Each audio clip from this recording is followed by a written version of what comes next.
Hello everybody, what is going on? Welcome back to another live stream. It's been a while. It's been a while, I guess is what I could say. Let me just start off by saying with that.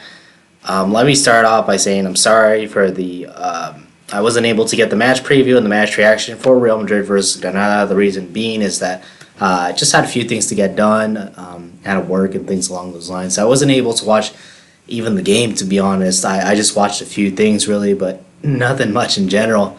Hey James, what's up? Good to see you. Thank you for being on. I'm sure there's other people on. I don't know why it says 0 watching, but thank you for being on. It's been a while. The streams are kind of on a convoluted schedule, but thank you guys for being on as always.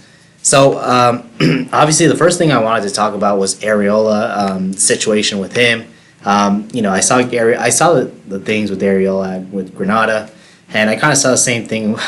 I kind of saw this. I don't want to say the same Areola as a few years ago, but those kinds of same mistakes that he makes time and time again. So I'll just be talking about that. The other thing I want to talk about is the injury crisis at Real Madrid and why we're getting so much injuries. I think it's just really, really odd. Despite the number of years that where we've gone kind of injury free.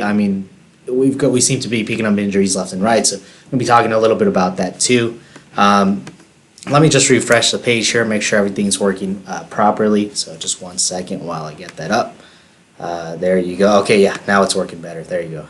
Okay, so let me start off with the Areola situation. So I think Areola is going to stay at Real Madrid. I really think he's going to stay at Real Madrid. I think he wants to stay at Real Madrid.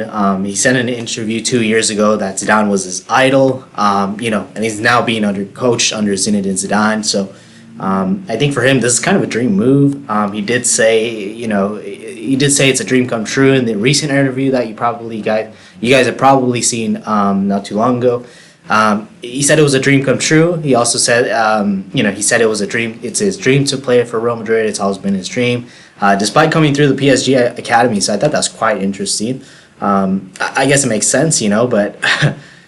Quite surprising to see that. But anyways, he also said in that same interview that for the first time with Real Madrid's shirt, I'm very happy, very proud, and I hope I can play many more matches. I've taken advantage of this match, and now I want to speak to my family, who are always by my side. So I guess those were the words that really stood out to me.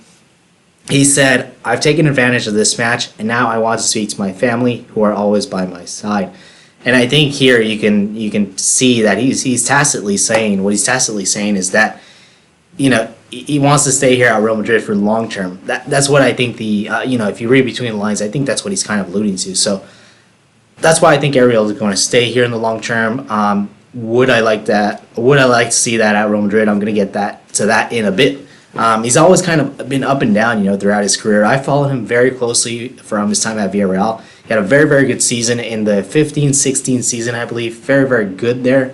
I thought he really was going to be the next kind of big goalkeeper, to come up from La Liga. He went back to PSG, but his whole career has been a little bit erratic. It's been a little bit up and down. From what I got from his past years is that his best time really came at Villarreal. That's where he really, really, really did good. PSG, they got him back. They thought they were getting a goalkeeper that they could rely on, things along those lines. It hasn't quite gone that way, to be honest. Hasn't gone quite the way they would have liked. But I think the PSG fans are still confident that he'll come back and that he'll come back even better. He's still young. I think he's 26 years of age now, just 1 year younger than Courtois. So essentially, he's still got, I don't want to say time to develop, but he's still got time. James said, Dad, that's all good. Are you confident that we can win the Clásico, says James. With the injuries that we have, it's going to be difficult. It's going to be definitely a Aegean task to win the Clásico. I hope that we win, but it definitely is going to be a little bit difficult. If I'm confident or not, I think it's going to be something along the lines of a draw, but I'm not sure. Sean says, hey, what's up, Sean? Good to see you. It's been a while, dude. I hope you've been well. Sean says, I think he played better than Thibaut Courtois. I think so, too. I think at this moment, if we are to move forward, it has to be Areola number 1, Courtois number 2. I would definitely like to see that. I know El Chiringuito has been on it. I think AS Diario has said it also. Areola's without question, the better goalkeeper at the moment, and we have to continue with him, even with his mistakes. Areola is just the better keeper because Courtois, he can't save anything, and when you look at him on crosses and everything like that, it's so shaky. And I think the irony here is that Courtois, although he could potentially be a good goalkeeper, the irony here is that wasn't he the one talking about Gareth Bale at the beginning, how he couldn't adapt and things like that, and it's a shame. And now look at the situation he's in. He's in a kind of quandary where he doesn't really know what to do. That's kind of ironic, I have to say. Anugad, good to see you, man. Thank you for being on. I'm doing well, actually. I've been kind of busy with work and stuff, but overall, I've been able to do these streams. I think I might continue doing these streams, actually, to be honest. I think I'll be able to do them finally, so I think that's going to be very, very good. Good news. It's not going to be as consistent as I would like. There's going to be some times where I can't make the streams, but I think I will be able to continue. So I think that's the good news for that. Let's see, Areola. So Areola's career, let me just go through his career really quick. He started at, he came up through the PSG through the PSG Academy, and then I think he went on loan to SC Bastia, which is probably in France. I'm assuming it's in France. And then he went to Villarreal. He got 32 appearances at Villarreal, 35 appearances at SC Bastia. And then after those two loan moves, then he went to PSG. And then at PSG is really when those appearances just kind of went down. 15 appearances in his first season at PSG. And then after that, I keep forgetting, there was one goalkeeper. I think it was, I can't remember that goalkeeper, but I think there was a particular goalkeeper that was there. And I just can't get it. I can't remember who that goalkeeper was. There was a goalkeeper that was there. It's not Ibrahimovic. There's a goalkeeper that was there. So I think Areola was second goalkeeper. And then I think after that, Areola became first goalkeeper for PSG. Then he got 34 appearances. I believe it was like in 18 season or something along those lines. And then in 18-19 season, he got 21 appearances. So, you could see that PSG didn't instill the confidence that maybe he would have liked, probably because of his mistakes. So I guess that's what I have to say about Courtois. When you look at his career, it's kind of been up and down, even in the appearances. So I just think it's a little bit of, PSG don't have the full confidence in Areola, and they even loaned him out. So I really hope he can just delete those mistakes from his game. I know Keylor Navas was one to kind of have there was a bit of a propensity from Keylor Navas to make mistakes in his game. I did see that a little bit at Levante, even at Real Madrid in his first season. You can look back to his first season. He did have that tendency to make mistakes. However, in the second season, that was rectified, gone completely.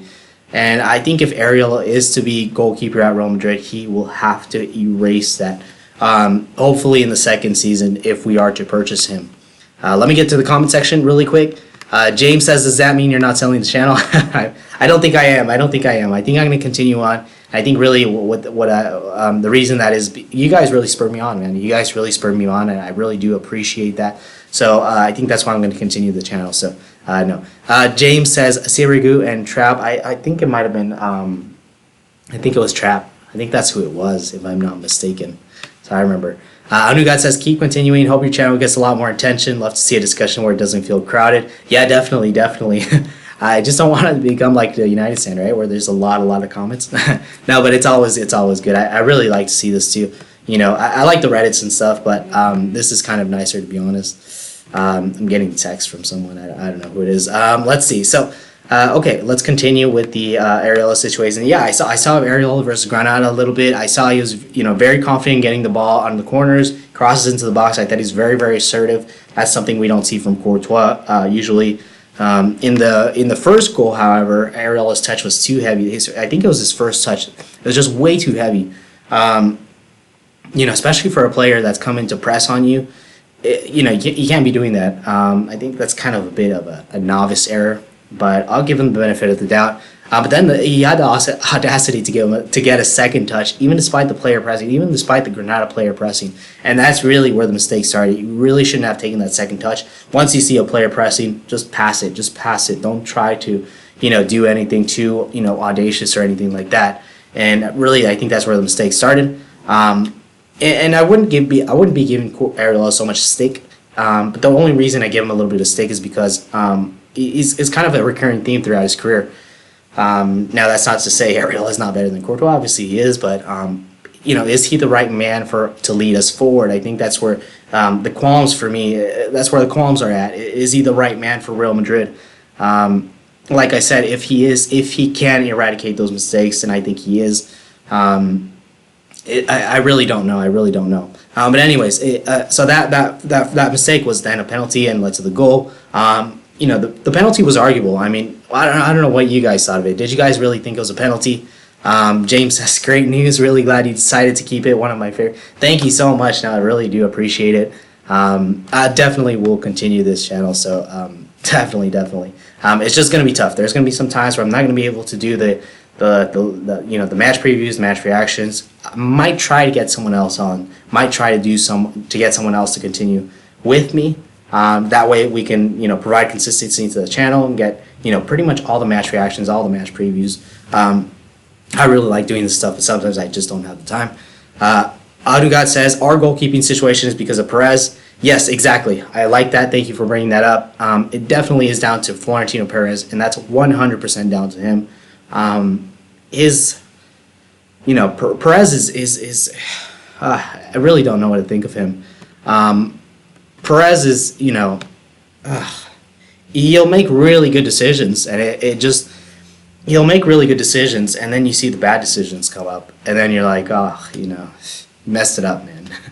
And so that's the problem with Perez, To be honest, I'd rather have him probably than Manchester United, Arsenal president, but still, I mean, it's up and down with him, really. And Anuga says, did you see the Oh My Goal video about Florentino Perez's corrupt tactics to become the Real Madrid president? Regardless of the few good decisions, I feel he should go. Good point. I like that you brought that up. And I've kind of said this throughout my videos. Look, football, at the end of the day, whether we like it or not, there's so much going on and so much corruption in the sport. I can't even start. Once you dig deeper, obviously ostensibly we don't see that stuff, but once you dig deeper into the sport, you'll see that there's so much corruption. And if you are to become one of those top, I would say, presidents, I don't know what you want, politics, presidents, anything that, you're trying to go up and up and up, and you're trying to really, really get to that pinnacle, I guess you'd say. Eventually you'll have to do things where, you'll have to do shady things. And Florentino Perez, I think, is one of the many presidents who, they're shady they have a shady background. There's a lot of people who, they do shady stuff just to get to the top, I guess you could say. I feel he should go, says Anugat. I would have to say, in some ways, yes. I think Zidane really masked his problems, or really masked the problems that we had with Florentino for the past 3 years. But on the other hand, as in antithesis, how do you say that? But as a counter argument, is what I have to say is he's just not as bad as maybe some other presidents. So yeah, I don't know. I'm gonna give it some time, but I can see where you're coming up with this. Yeah. And Clap says, I don't like Areola. I can understand that. Some people have referred to him as Karius. Karius 2.0, or the Big Tech Karius, or the better version of Karius. But in any case, Areola will be prone to making mistakes, and I think that's the qualm that I have. That's the biggest quibble I have with Areola, is he's got that proclivity. He's got the tendency to make mistakes, and that's why, for me, I'm not sure if he's the right man to lead us forward. I'm going to try to make a decision at the end of all this. I'm going to try to come up with a decision. But let me just get through this. Obviously, he couldn't do much of the second goal in the Granada defeat, and then after that, I heard he was a bit flustered. He couldn't even get the simple passes right. I think that's what I gleaned from one of the articles. Yeah, I really don't know what to make of Areola at Real Madrid. I think he has the potential. I really think he has the potential to be a top goalkeeper, but it's really those simple mistakes. And I think right now it's still early days It's just one mistake, obviously. I don't want to, scrutinize it too heavily. But I think if he is to make those mistakes again, then I think we should go somewhere else. I think we should look for another goalkeeper because those mistakes will hurt us in the long run. And that's a little bit what hurt PSG, to be honest. So I think Areola, if he is to make those mistakes in this first season, I don't think he would be the goalkeeper for us. It sucks for lack of a better word, because I really like him as a goalkeeper. I just don't, because of those mistakes. I don't know if I would like to see him as a Real Madrid goalkeeper. The number one goalkeeper. And James says apparently Areola used to be called a nipple back in his Villarreal days because of his haircut and head shape. Well, Areola, I mean, that the name just confirms it, right? Because of his haircut and head shape. I can see that. That's hilarious. I mean, yeah, his name, man. I'll never stop laughing at that. But I guess what I have to say about Areola, if he can delete those mistakes, then I think we should keep him. If he continues with those mistakes, then we have to let him go. He's probably not the goalkeeper for us. And the thing that sucks, like I said, he has so much potential, but if it's to the cost of a few mistakes in critical times, we should just let him go. That's what I have to say about Areola. All right, so I think that's it. That's all I want to say about Areola. Gosh, I'll never get tired of saying that name. I think it's hilarious. But anyways, I did want to talk about the injury crisis at Real Madrid because this is seriously concerning. Areola is very good for 2 or 3 seasons. Insurance, for sure, says Anugat, and Zidane can surely motivate him to be his best. I like that. By the way, how weird is it how poor we have been, and yet we are at the top? I think it's really down to Barcelona being just poor, and I think having gotten the results at Sevilla and then obviously Granada, there was Sevilla, obviously we got a result there. I think that will have helped us tremendously. And then Barcelona just being so bad, I think that makes us first place. It's amazing. I don't know how we've been first place, but we've been first place. It's just insane. And Areola can be good for 2 or 3 seasons. I think so. I think that's definitely an argument to be made. I just think to reach the top, I don't know if he's the right goalkeeper. But there you have it for that. I think that's all I want to say about Areola. I wanted to talk about the injuries. So far, we've amassed 17 injuries, which is just insane. 17 injuries, and I think we're just a third of the way in or something like that, which is, I don't know how. And then 14 players already being injured despite just being 10 games in. So I think that's just insane how many injuries we've amassed. Not even a third. It's been a quarter. It's just a quarter of the way in. It's just absolutely bewildering how we've gotten so many injuries. And I think there's some players that have gotten injured multiple times. You look at Marcelo, Mendy, Brahim Diaz.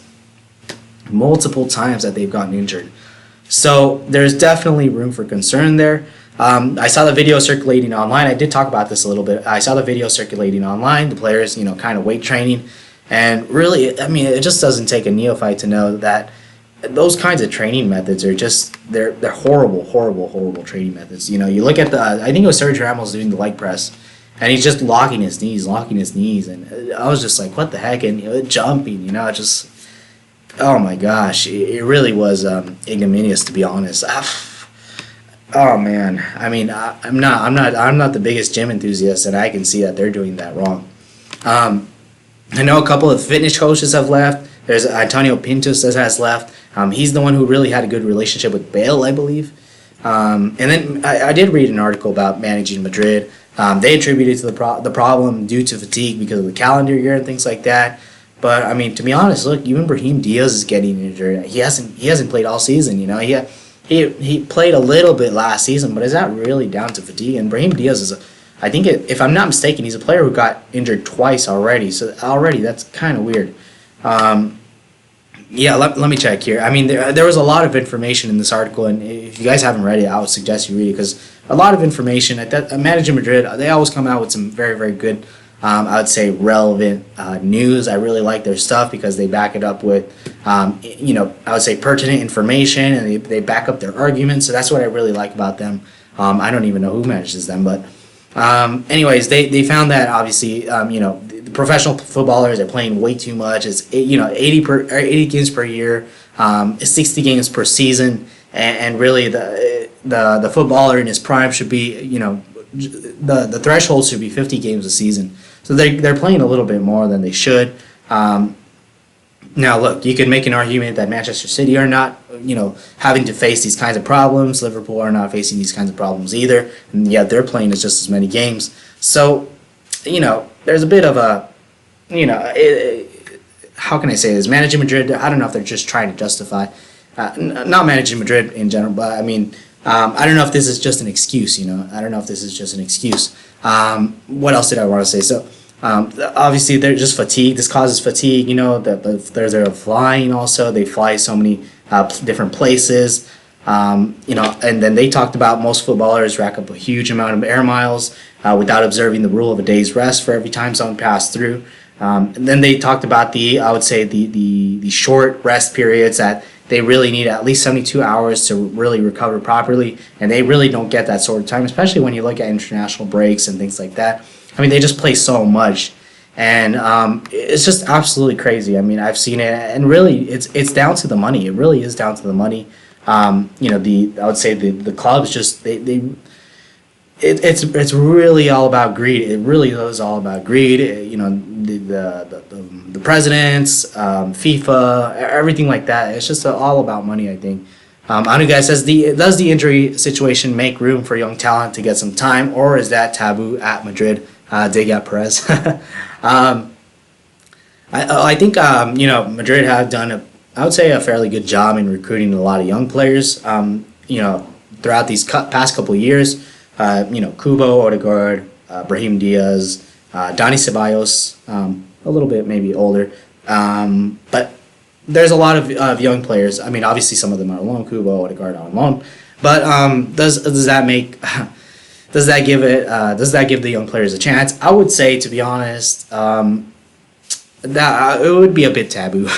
It would be a bit taboo, and the reason I say that is because at Madrid, it's very difficult. You never want to risk it. Every point counts. Every point counts in La Liga. I know that sounds probably ironic to the English fans, but every point counts in La Liga. It's very difficult to win La Liga. Every game is crucial. It's crucial, absolutely crucial, and you have to get it right. And I think it's very difficult for young players to make it at Madrid just because of the atmosphere. You look at the crowd. You got the cacophony of boos whenever they don't do good.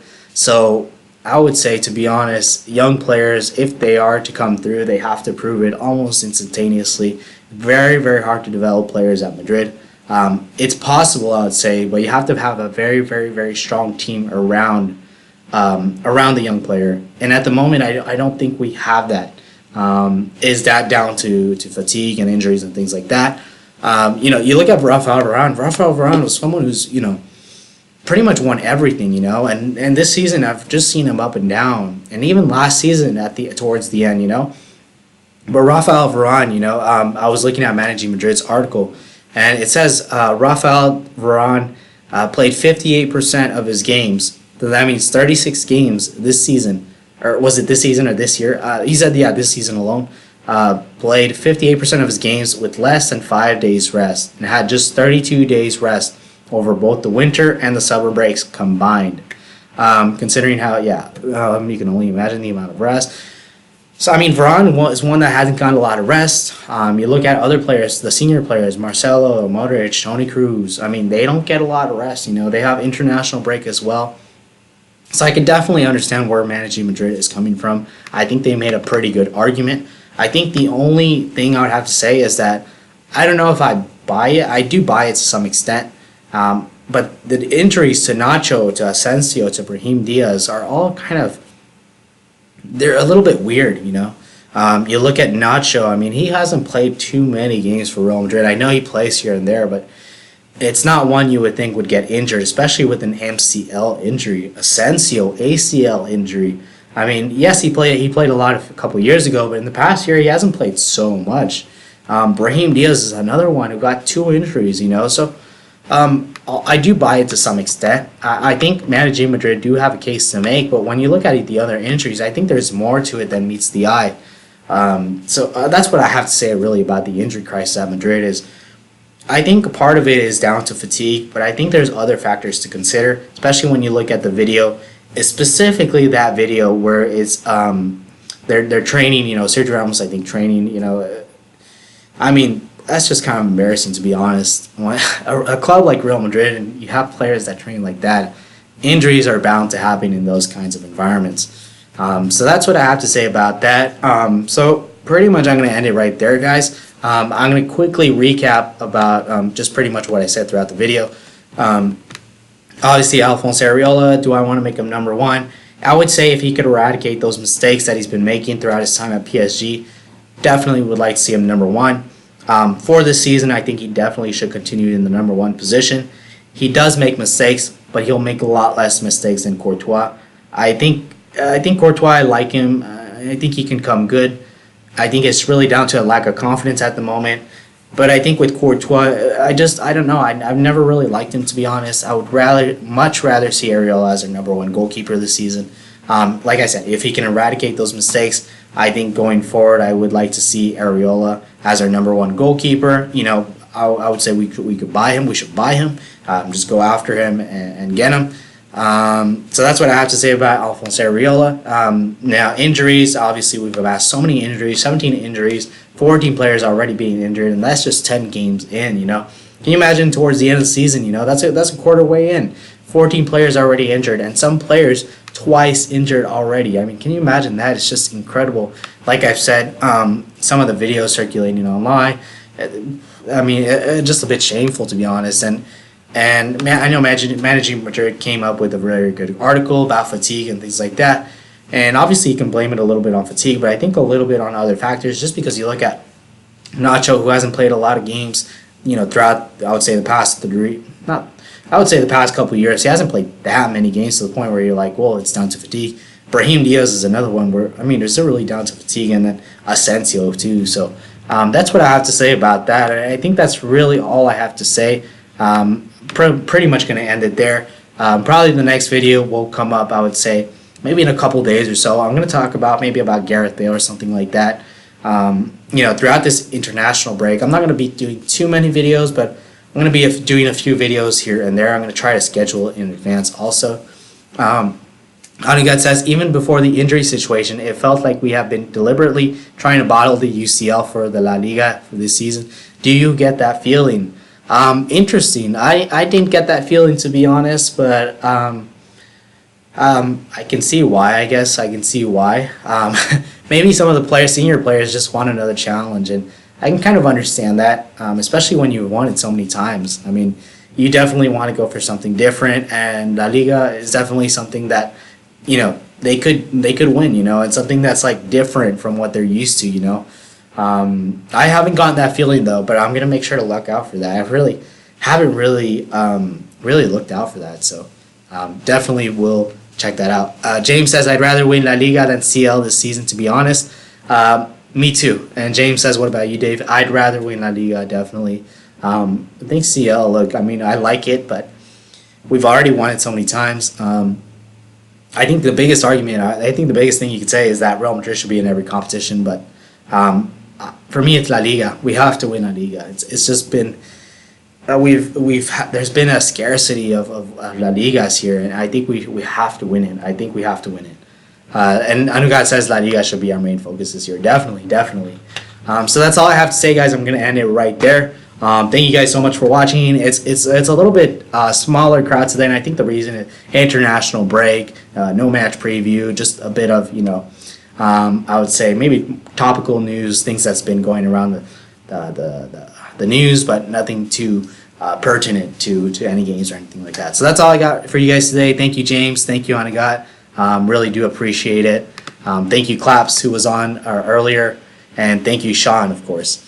So there you go. That's it. Have a good day, or have a good night wherever you're at.